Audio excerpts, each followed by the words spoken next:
کہ اللہ تبارک و تعالیٰ نے اس سے پہلے یہ بتایا، اس دعا سے پہلے یہ بتایا کہ قرآن کریم کی آیتوں میں اکثر تو ایسی آیتیں ہیں جو محکم ہیں، یعنی ان کے معنی بالکل واضح ہیں،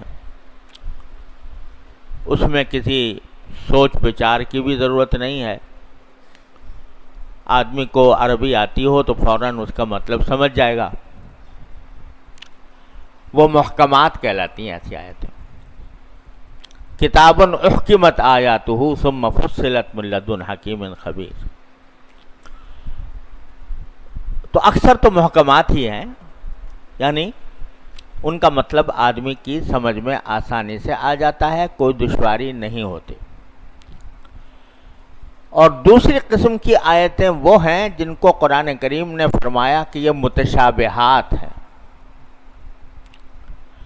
متشابہات کے معنی یہ ہیں کہ ان کا لفظی ترجمہ تو چاہے سمجھ میں آ جائے، لیکن ان کی حقیقت اور ان کی کنہ انسان کی سمجھ سے بالا تر ہے۔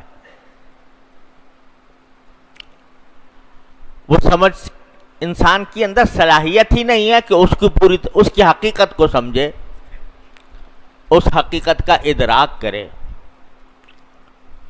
مثلا اللہ تعالیٰ نے جگہ جگہ اپنی قدرت کا، اپنی حکمت کا، ان چیزوں کا ذکر کیا ہے، تو اللہ تبارک و تعالی موجود ہے، وہ کائنات کا خالق ہے، اس نے سارے انسانوں کو پیدا کیا، ساری کائنات کو پیدا کیا، یہ تو بالکل قرآن میں جگہ جگہ لکھا ہوا ہے اور اس کے معنی سمجھنے میں کوئی دشواری نہیں ہے۔ لیکن بعض آیتیں ایسی آتی ہیں کہ ترجمہ تو سمجھ میں آ گیا ان کا، لیکن اس کی حقیقت کیا ہے یہ پتہ نہیں چلتا، انسان کے بس سے باہر ہے۔ مثلا اب یہی کہا کہ اللہ تعالیٰ جب کسی چیز کا ارادہ فرماتے ہیں تو کن کہہ دیتے ہیں، وہ ہو جاتی ہے۔ اب کن کس طرح کہتے ہیں، کیا اس کی کیفیت ہوتی ہے اور کس طرح وہ ہو جاتی ہے، عدم سے کیسے وجود میں آ جاتی ہے، اس کی کیفیت کیا ہے، اس کی حقیقت کیا ہے، کس طرح ہوتا ہے، یہ ہمارے آپ کی سمجھ سے بالاتر ہے۔ قرآن نے کہا کہ اللہ تعالیٰ نے زمین پیدا کی، آسمان پیدا کیا، پھر عرش پر بیٹھ گیا۔ اب عرش کیا چیز ہے اور عرش پر بیٹھنے کا کیا مطلب ہے، اور وہ کس طرح بیٹھا؟ وہ کوئی انسان تو ہے نہیں، کوئی جسم تو ہے نہیں، کوئی ایسی چیز تو ہے نہیں کہ وہ عرش پہ بیٹھ جائے جا کے۔ تو جو مطلب ہماری سمجھ میں آتا ہے لفظی ترجمہ کہ عرش پر بیٹھ گیا، تو لفظی ترجمہ سمجھ میں آ گیا، لیکن اس کی حقیقت کیا ہے، کیسے بیٹھا؟ آیا اس طرح بیٹھا جیسے کہ ہم اس کرسی پہ بیٹھے ہیں، زمین پہ بیٹھے ہیں؟ الیاذ باللہ، یہ تو ہو ہی نہیں سکتا، کیونکہ اللہ تبارک و تعالیٰ کی ذات اس بات سے بالکل ماورا ہے، وہ کوئی جسم نہیں ہے۔ اللہ نور السماوات والارض، تو وہ کوئی جسم نہیں ہے، وہ تو ایک ایسی حقیقت ہے کہ جس کا ادراک ہمارے آپ کی سمجھ سے باہر ہے۔ تو دل میں تو آتا ہے، سمجھ میں نہیں آتا، تو دل میں تو آتا ہے، سمجھ میں نہیں آتا، بس جان گیا میں تیری پہچان یہی ہے۔ تو آپ ہر قدم پر انسان کا دل گواہی دیتا ہے کہ میرا مالک ہے کوئی، میرا خدا ہے کوئی۔ یہ جو میرے اندر ایک کارخانہ پورا بنا دیا ہے اس نے انسان کے اندر، جس سے کہ اس کی نشو و نما ہو رہی ہے، ضرور یہ کسی کاریگر کی کاریگری ہے، لیکن کس طرح اس نے بنایا، کس طرح پیدا کیا، یہ میرے آپ کی سمجھ سے باہر کی بات ہے۔ تو دل میں تو آتا ہے، سمجھ میں نہیں آتا کہ کس طرح تو نے یہ کام کیا. تو ایسی کچھ آیتیں ہیں جن کو متشابہات کہا جاتا ہے کہ ان کی حقیقت یہ جو میں نے کہا کہ عرش پر بیٹھا، تو عرش پر بیٹھنا کیا مطلب ہے، کس طرح بیٹھا، کیا اس کی حقیقت ہے، اس کو کہیں گے کہ یہ متشابہات میں سے ہے. ارے بھائی اس چکر میں نہ پڑو کہ وہ کس طرح بیٹھا کس طرح نہیں بیٹھا، اس کی حقیقت کیا ہے. تمہاری عقل محدود ہے، وہ اس کا تصور کرنے سے عاجز ہے. لیکن قرآن کہتا ہے اسی دعا سے پہلے کہ وَأَمَّا الَّذِينَ فِي قُلُوبِهِمْ زَيْغٌ فَيَتَّبِعُونَ مَا تَشَابَهَ مِنْهُ ابْتِغَاءَ الْفِتْنَةِ وَابْتِغَاءَ تَأْوِيلِهِ. ہم نے دو قسم کی آیتیں نازل کی ہیں، متشابہات بھی ہیں. تو جو جن لوگوں کے دلوں میں کجی ہے نا، وہ محکمات کو تو کی طرف تو کوئی خاص توجہ نہیں دیتے، جو بالکل صاف صاف سیدھی سیدھی باتیں قرآن کریم کے اندر ہی آئی ہیں، جو احکام آئے ہیں کہ بھئی یہ کرو یا نہ کرو، یہ حلال ہے یا حرام ہے، سیدھی سیدھی بات ہے، اس کے اوپر عمل تو کرتے نہیں اور اس کی طرف فکر نہیں کرتے. اور جو یہ متشابہات ہیں جو ہماری عقل سے ماورا ہیں، سمجھ سے ماورا ہیں، ان کے پیچھے لگ جاتے ہیں، اس پہ بحثیں کرتے ہیں. اس میں بھئی استواء العرش جو ہے وہ حقیقی معنی مراد ہے یا مجازی مراد ہے، اور حقیقی معنی ہے تو کیا ہے، اس کی حقیقت کیا ہے، اس کی کنہ کیا ہے، اس میں پڑ جاتے ہیں. اللہ بچائے. تو قرآن کہتا ہے کہ یہ لوگ اس قسم کی چیزوں میں پڑے رہتے ہیں، وہ دل میں ان کے کجی ہے. فی قلوبہم زیغ فیتبعون ما تشابہ منہ ابتغاء الفتنۃ وابتغاء تأویلہ. اس کا نتیجہ یہ کہ فتنہ پیدا کرتے ہیں، فتنہ پیدا کرتے ہیں. ایسی باتیں جن کے اوپر ایمان کا کوئی دار و مدار نہیں، نہ ان کی حقیقت معلوم ہونا ہمارے لیے کوئی ضروری ہے نہ ممکن ہے، اس کے پیچھے کیوں پڑتے ہو؟ تو قرآن یہ کہتا ہے کہ وَأَمَّا الَّذِينَ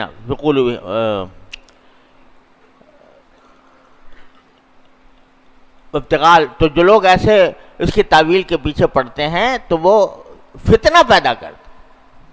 اور یہ فتنہ آپ کو یہاں اندازہ نہیں ہے، ہمارے ہاں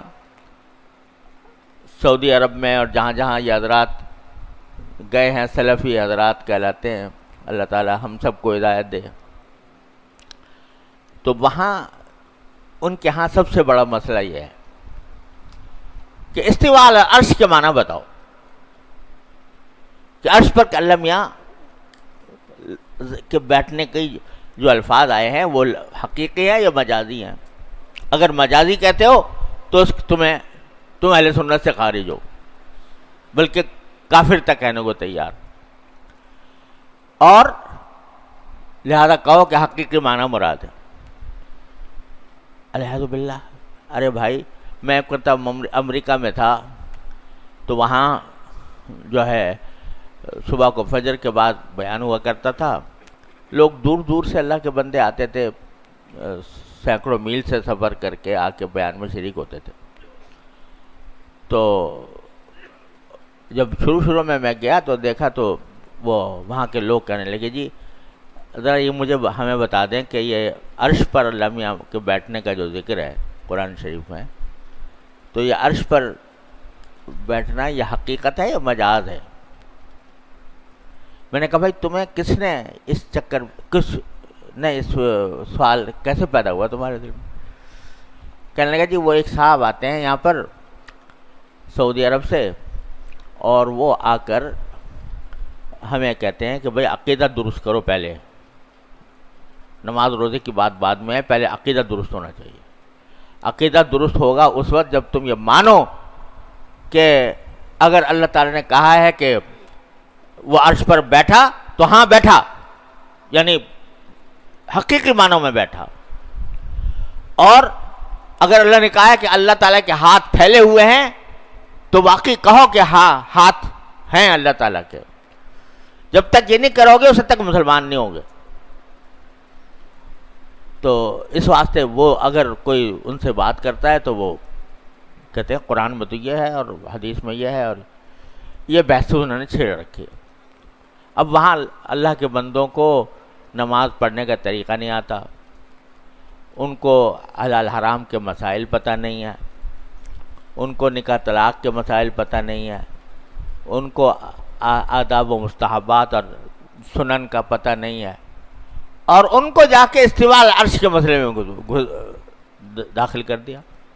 تو میں نے کہا بھائی آئندہ وہ تشریف لائیں تو میری سے ملاقات کرا دینا۔ تو وہ عرب تھے، تو میری پھر ملاقات انہوں نے کرا دی ایک دن فجر کے بعد۔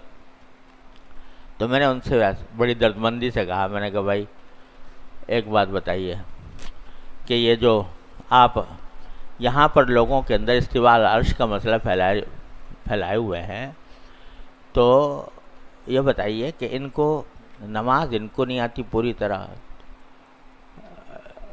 اور سنن و مستحبات کا ان کو علم نہیں، نکاح طلاق کے مسائل ان کو نہیں معلوم، حلال حرام کے مسائل معلوم نہیں، یہی سب سے زیادہ آپ کو سب سے زیادہ مسئلہ ہے کہ سب سے پہلے آپ ان کو آ کے سکھائیں کہ عرش پر بیٹھیں گے، اللہ میں کیسے بیٹھیں گے۔ کہنے لگے جی عقیدہ ہے، یہ تو عقیدہ جو ہوتا ہے وہ عمل پر مقدم ہوتا ہے۔ میں نے کہا یہ ایسا عقیدہ ہے کہ جس کے بارے میں قبر میں پوچھا جائے تم سے کہ بھئی استواء العرش کے معنی کیا ہے، قبر میں پوچھا جائے گا، حشر میں پوچھا جائے گا، اللہ تعالیٰ وہاں جا کے پوچھیں گے تم کیا عقیدہ رکھتے تھے استواء العرش کے بارے میں۔ یہاں سٹی گم ہو گئی۔ میں نے کہا عقیدے کی بھی دو قسمیں ہوتی ہیں، ایک عقیدہ وہ ہے جس کے اوپر ایمان لائے بغیر انسان کی نجات نہیں ہو سکتی، ایک عقیدہ تو ہے لیکن ایسا نہیں ہے کہ اس کو وہ مدار نجات ہو، نجات اس کے بغیر نہ ہو سکتی ہو۔ آپ نے کس بحث میں ان لوگوں کو ڈال رکھا ہے؟ کافی دیر الحمدللہ سمجھانے کے بعد اللہ تعالیٰ نے ان کے دل میں بات ڈالی۔ میں نے کہا بھائی یہاں ان کو سیدھی سیدھی دین کی باتیں سکھاؤ، اس بحث میں خدا کے لیے نہ ڈالو، یہ فرقہ میں بٹ جائیں گے اور سوائے فتنے کے اور کچھ نہیں ہوا۔ ابتغاء الفتنة وابتغاء تأویلہ، وما یعلم تأویلہ الا اللہ، بس کہو کہ اس کے اللہ کے سوا کوئی نہیں جانتا ہے۔ وما یعلم تأویلہ الا اللہ والراسخون فی العلم یقولون آمنا بہ، جو علم میں رسوخ رکھنے والے ہیں، پختگی رکھنے والے ہیں، وہ کہتے ہیں کہ جی ہم تو ایمان لائے ہیں اس کے اوپر، کل من عند ربنا، سب ہمارے پردگار کی طرف سے ہے، اس کی تفصیل، اس کی حقیقت، اس کی کنہ یہ ہمارے بس کی بات نہیں، تو ہم تو جیسی ہے ویسے ایمان لے آئے ہیں اس پر۔ کہنے والے جو راسخون فی العلم، جو علم میں رسوخ رکھنے والے، پختگی رکھنے والے، وہ یہ کہتے ہیں۔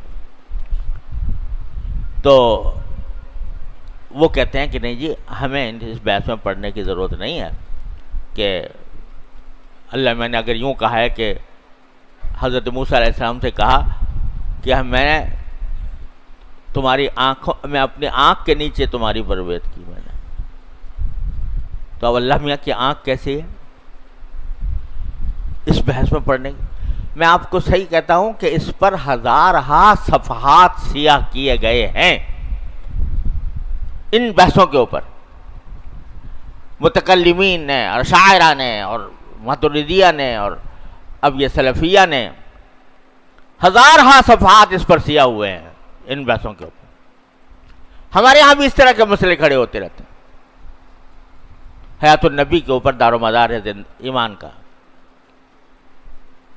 یہ مسئلہ ہمارے ہاں تو خیر اللہ کا شکر اتنا زیادہ نہیں، پنجاب میں جا کے دیکھو یہ مارے کا تو اس کو بڑا زبردست مارے کا پھیلا ہوا ہے، تو اس میں لگے ہوئے ہیں۔ حیات کی کنہ کیا ہے؟ اللہ تو نبی کریم صلی اللہ علیہ وسلم کی قبر میں حیات ہے، تو کنہ کیا ہے اس کی، کس قسم کی ہے؟ وہ برزخی ہے، وہ جو کیا کہتے ہیں عنصری جسد عنصری کے ساتھ ہے یا کیا ہے؟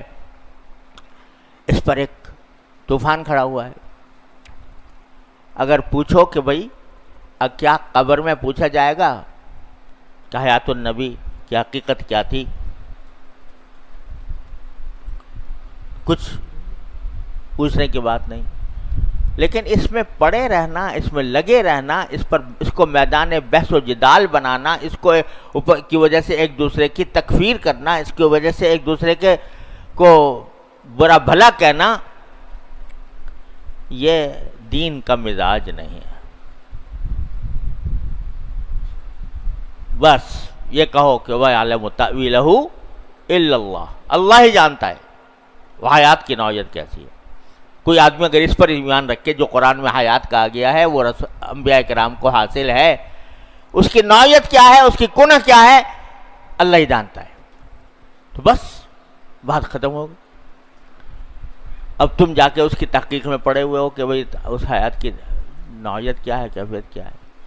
کسی زمانے میں یہ مسئلہ پڑا ہوا تھا کہ قرآن مخلوق ہے یا غیر مخلوق ہے، لوگوں کے گردنیں اڑا دی گئیں معتزلہ کے زمانے میں، معتزلہ کی حکومت میں۔ حضرت امام احمد بن حنبل نے کوڑے کھائے اس میں۔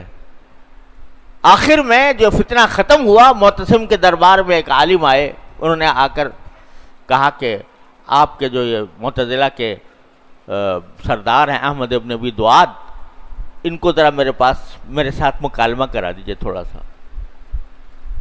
اچھا کرو بھائی۔ تو انہوں نے احمد ابن ابی دعاد نے کہا کہ یہ جو آپ کہہ رہے ہو کہ قرآن مخلوق ہے اور اس کا عقیدہ رکھنا بھی ضروری ہے، تو یہ کہیں قرآن میں آیا کہ اس کا عقیدہ رکھنا ضروری ہے؟ انہوں نے کہا نہیں، قرآن میں تو نہیں آیا کہ رسول کریم صلی اللہ علیہ وسلم نے بتایا سنت میں کہ قرآن مخلوق ہے، اس پر ایمان رکھنا ضروری ہے کہ نہیں، ایسا بھی نہیں ہے۔ تو کہا کہ اچھا، جو پچھلے صحابہ کرام تھے رضی اللہ تعالیٰ عنہم اجمعین، انہوں نے کہیں کہا کہ اس پر عقیدہ رکھنا ضروری ہے؟ اس نے کہا نہیں۔ تو کب اللہ کے بندے، تم ایسی بات کے اوپر تم لوگوں کی گردنیں اڑا رہے ہو کہ جس کا نہ اللہ تعالیٰ نے ذکر فرمایا، نہ رسول کریم صلی اللہ علیہ وسلم نے ذکر فرمایا، نہ صحابہ کرام۔ یہ ایسی بات تھی کہ لاجواب کر دیا۔ اس دن سے یہ فتنہ ختم ہوا۔ تو قرآن یہ کہہ رہا ہے کہ جن کے دلوں میں ٹیڑھ ہے وہ ایسے مسئلوں میں پڑے رہتے ہیں جن کا سمجھ میں آنا ممکن نہیں انسان کے لیے اور نہ ضروری ہے۔ اللہ تعالیٰ کی صفات کی ہیں کیا ہے، انسان کے بس سے باہر ہے۔ تو والراسخون فی علم، اور جو علم کے اندر رسوخ رکھنے والے ہیں وہ کہتے ہیں کہ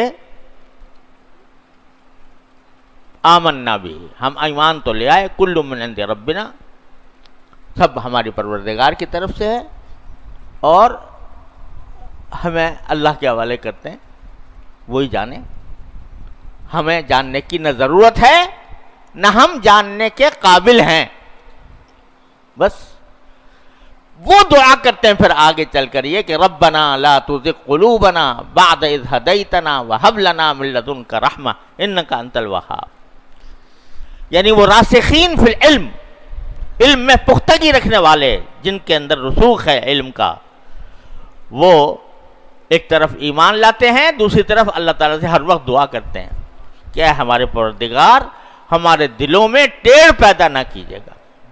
یہ ٹیڑھ جو انسانوں کو ایسی طرف لے جا رہی ہے جو ان کے سمجھ سے باہر ہیں، تو ایسی ٹیڑھ ہمارے اندر پیدا نہ کیجیے گا۔ لا تزغ قلوبنا بعد اذ ہدیتنا، جبکہ آپ نے ہمیں ہدایت تو دے دی، الحمدللہ ایمان بھی لے آئے، الحمدللہ ایمان کی حقیقت بھی اللہ تعالیٰ نے بتا دی، اس کے اوپر عمل کی توفیق بھی ہو گئی، سب کچھ ہو گیا۔